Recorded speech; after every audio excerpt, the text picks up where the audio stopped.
चलिए देखते हैं। आज का हमारा टॉपिक है घातांकों के नियम।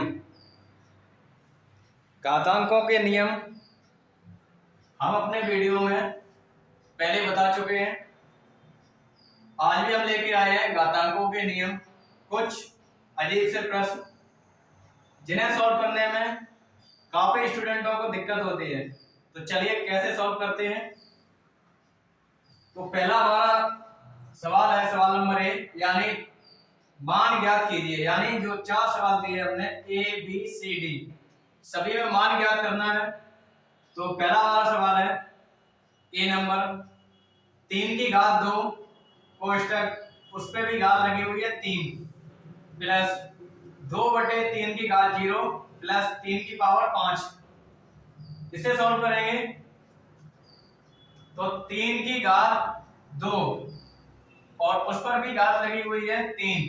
हमने अपने नियम में बताया था x पे पावर n और इस पर भी पावर m लगी हुई है तो आपस में घातों का गुणा हो जाता है। इसी प्रकार से 2 का 3 में गुणा करेंगे, 2 का 3 में गुणा करेंगे, ये हो जाएंगे 6। तो 3 की पावर हो जाएगी 6।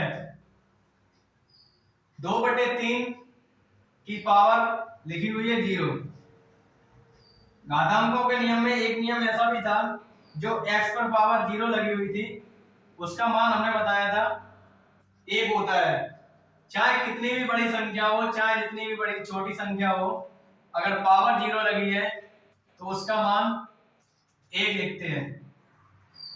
3 की पावर 5, तो 3 की पावर 5 इस तरह से लगा देंगे। इनके मान ज्ञात करेंगे।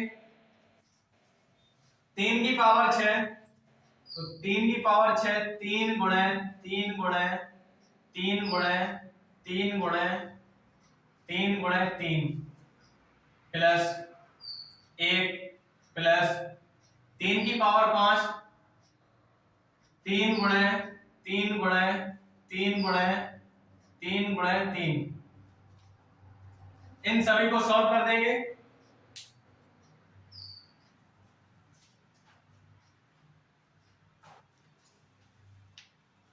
तो 3 की पावर 6 का मतलब है 3 को आपस में 6 बार गुणा कर देंगे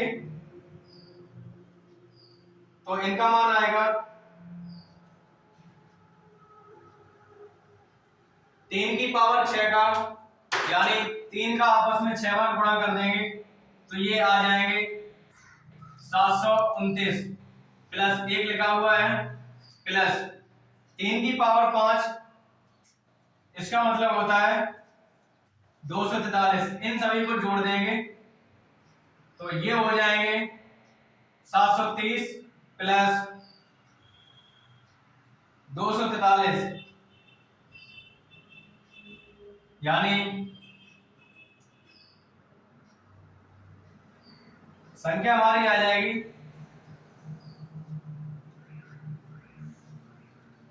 973।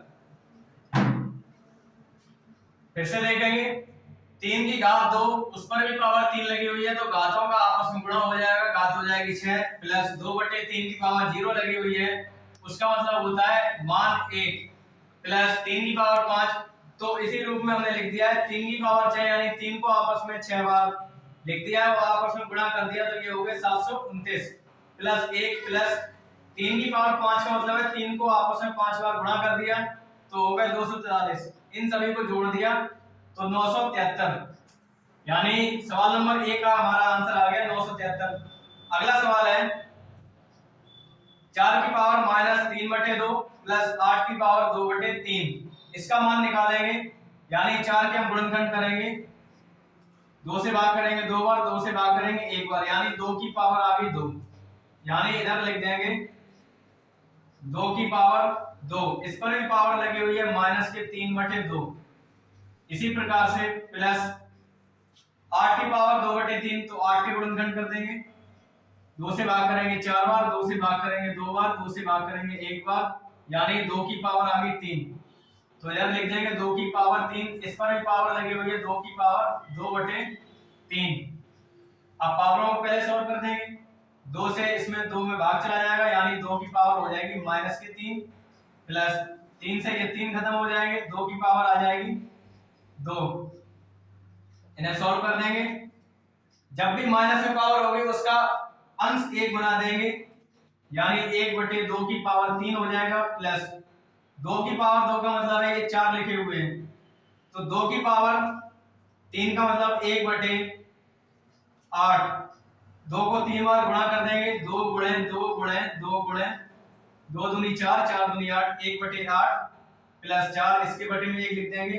इन्हें सॉल्व कर देंगे तो 8 और 1 का लासा लेंगे, 8 आ जाएगा, 8 से 8 में एक बार भाग चला जाएगा और 1 का 1 में गुणा कर देंगे, प्लस लगा देंगे, 1 का भाग करेंगे 8 में 8 बार जाएगा और 8 का 4 में गुणा कर देंगे, 8 चौको 32। इन दोनों को जोड़ देंगे 33/8। इसका आंसर ये आ जाएगा। अगला सवाल लिखा हुआ है हमारा सवाल नंबर सी, 2 की पावर 2 गुणे 3 की पावर 2।